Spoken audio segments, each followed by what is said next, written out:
Hello, ladies and gentlemen. Welcome back to another episode here on African Confessions. The following story that you're going to be listening to, it comes from a translation of a message that I received, and it reads like this. Brother, I want you to read my story so that people can listen and know about the strange things that I saw at the Indians men's house where I worked here in Cape Town. And I've been told that I only have 3 months left to live. I do not know what is going to happen of me. If it happens that you try to contact me after about 3 months and then I do not respond to you, my brother, this is what I want you to know. I would have died, and I don't know what is going to happen to my family because I am the breadwinner in our family. Hi, brother. And when you post my story, one thing that I want you to remember, not to share my real name with people that just want to know more about my story, but you can share my name with those that can pray for me if it is a pastor that would want to involve me in their prayers, so they might want my name as well as my surname, and I do not want you to share my pictures. So hide my identity when you read this confession on your YouTube channel. I am a woman that is aged 33 years old and a single mother with only one child. This is my story that has brought me to your channel. My story, it goes on like this. Life became very difficult after my husband had abandoned me while we were here in Johannesburg. You see, what happens with some of us women that come from Zim, we end up losing our husbands to South African women. A lot of us, we have suffered because of South African women. And then when they take our husbands, sometimes our husbands, they will act as if they do not even know you, like they are bewitched. It really does not make sense. Maybe it is because of the big city. What happened is that me and my husband, we grew up in the villages. I can say that when we came to South Africa, it was the first time my husband ever using a bank card, even staying in a house that had electricity. So the first life, that is what made my husband to abandon me. I tried to calm him down, to make him remember that we were Zimbabweans in a foreign land. We had came here because of the struggles that we had witnessed when we were still in Zim, and all that we had came to do in South Africa was to look for money so that we can start a business back home. And he was not supposed to focus on other things. Yet there are beautiful women in South Africa, but he was not supposed to lose focus on what he had brought us. It was poverty. We did not come to South Africa for a vacation, but my husband, he just forgot about me, and Johannesburg swallowed him up. When he left me with nothing, I was staying in a shack. He then moved out with another Zulu woman. He did not even give me money to return back home. When you are staying with a husband that is abusive, the first thing that he will do is that he will discourage you to use your own hands to work. I used to be a hard worker, but the moment that we started to stay in Johannesburg, he discouraged me from working, from looking for a job. So I was just a housewife, and I was happy just taking care of my husband. When he would have returned back from work, I'll be waiting for him. I did not know that my husband, he was going to abandon me, yet he had not trained me to survive and how to survive in South Africa. I wished to return back home, but I did not even have anything that had value that I could sell, and it could afford me a bus ticket to return back home. At one point, I even tried prostitution, but I was so desperate. I'm not a prostitute, by the way, but because of desperation, that is what made me to do it. I only did it for a little while after I had been taken by one of these other women who saw the way that I was struggling. And she said, "Why are you struggling like this? Let us go out and hustle." And when I slept with one, two, three men after the other, I saw that this kind of a lifestyle, it did not suit me and it was not for me. So I stopped being a prostitute. Eventually, I found work as a maid at this other Indian man's house. I got the job, through one of those agents, on WhatsApp. You can be on WhatsApp and then you are looking for a job as a maid, and then you pay the admins of that group, and then they will try to source a job for you. And some of them, what they do is that you work maybe for 3 months. In those 3 months, you are supposed to share your salary with them. It is just half half. So these brokers, they are on WhatsApp, and then they look for a job for you. If you are a desperate person, you'll just accept it because you do not have any choice at all. So this agent, after I had spoken with him, she told me the terms and the conditions, even though they were so harsh and unacceptable that you could work for such a long time just giving your hard-earned money to someone simply because they have a WhatsApp group and they are well connected to people that are looking for housemates. But anyway, in exchange for the payment, I got the job. And when I was interviewed by this Indian man, he said that he saw that I was the right kind of a person that he had been looking for. Arriving at the house, my brother, I had seen beautiful houses in Johannesburg. When you are in Joburg, when you go to the rich neighborhoods, you can even forget that you are still in Africa. It is just amazing in these gated communities. But when I went to that Indian's house, I was shocked because this was much more beautiful than anything that I had ever seen in my entire life. Cape Town is on another level. Arriving at the huge mansion, it had 7 rooms that he had told me that I was not supposed to use. The other rooms, I could clean them, but there were 7 rooms which I was forbidden to enter.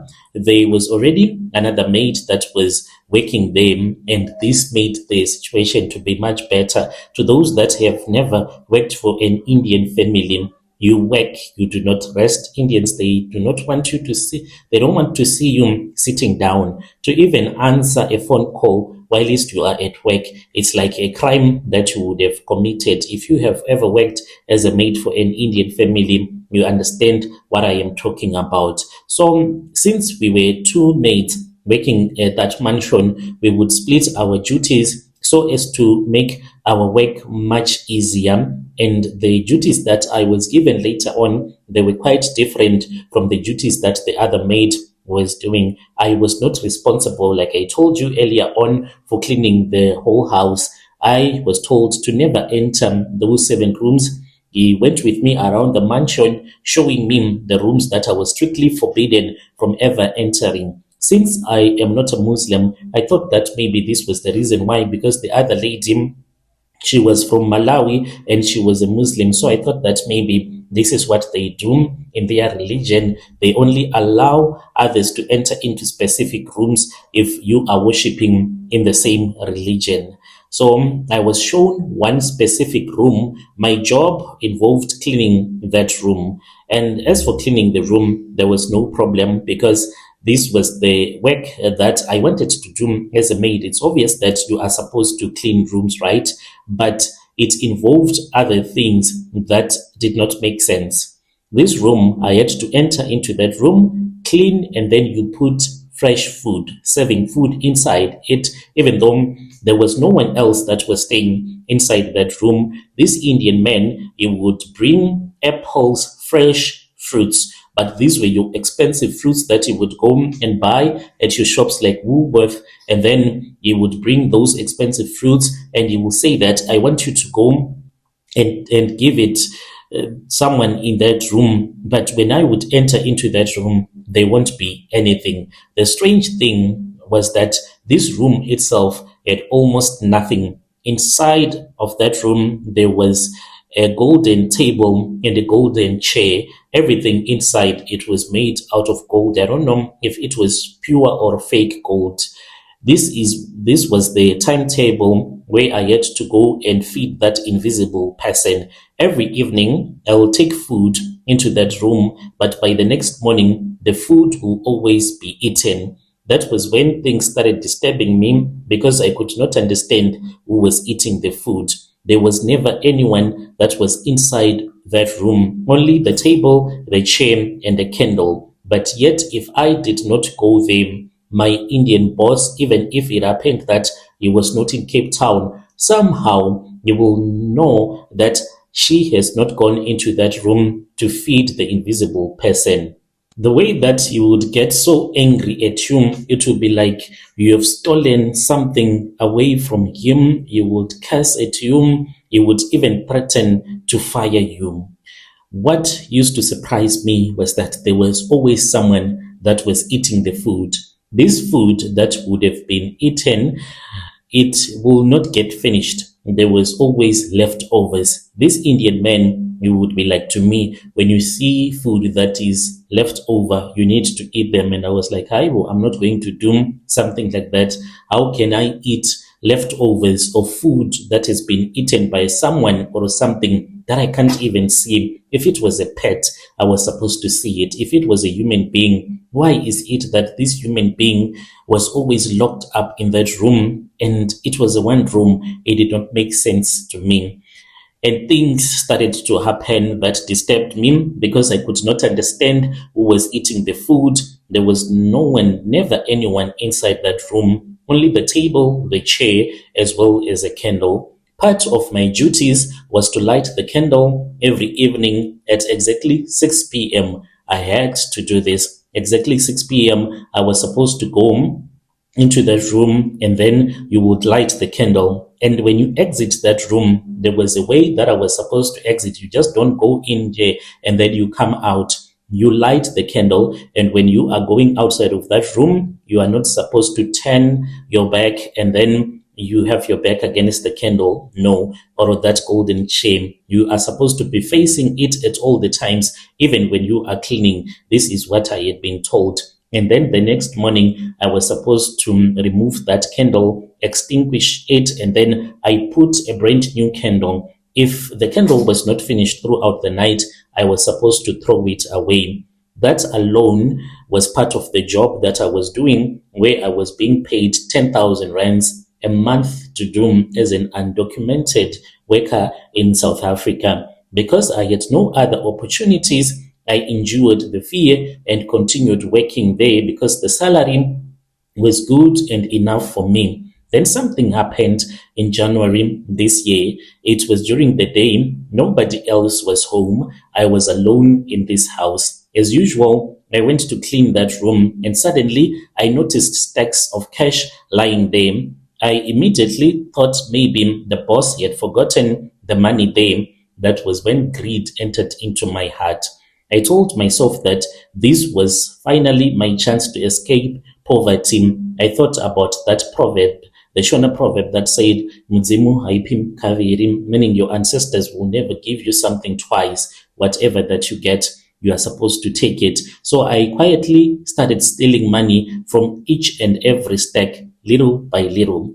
I stole carefully so that no one will ever notice. When I finally counted the money that I had stolen or taken, it was about 60,000 rands. I hid the money amongst my clothes. Later that day, the Indian man returned back home. The first thing that he did was to enter inside of that room and check his money. Before even touching his money, he asked me, did you ever take anything from my room? Did you take my money? Because I had already stolen from him before, I denied it and I told him that I had only seen the money and left it untouched. Surprisingly, the Indian man said nothing after that. He simply went quiet and took his money. Life continued normally after that. I convinced myself that I had outsmarted him. I kept the stolen money hidden inside my travel bag, telling myself that one day when I returned back home, I would buy a small piece of land and build my own place and relax. But last week, something terrifying happened. I went to clean that room like I always did, and this time I found a huge snake inside the room, vomiting bundles of South African rands on the floor.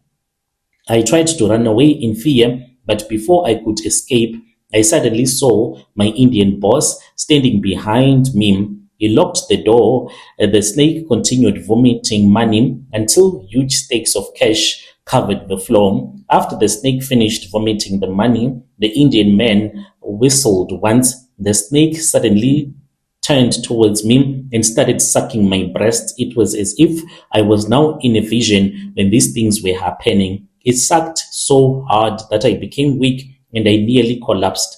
After he had finished doing this, the Indian man then gave me money. He then told me and he said, I want you to leave my house. So I left his house and then he said, your work is finished here. If you are wise, go back to your country because you only have a few months left to live. The money that I have given you is for your coffin and for the food people will eat at your funeral.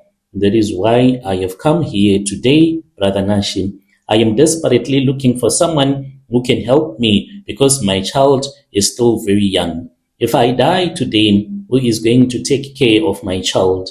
So if there is anyone who can help me in this situation, please help me because I am now facing death. I do not know what is going to happen to me because this Indian man, he says, when I start counting, you are going to die. He says that he's going to tell me, but within 3 months, I would have died.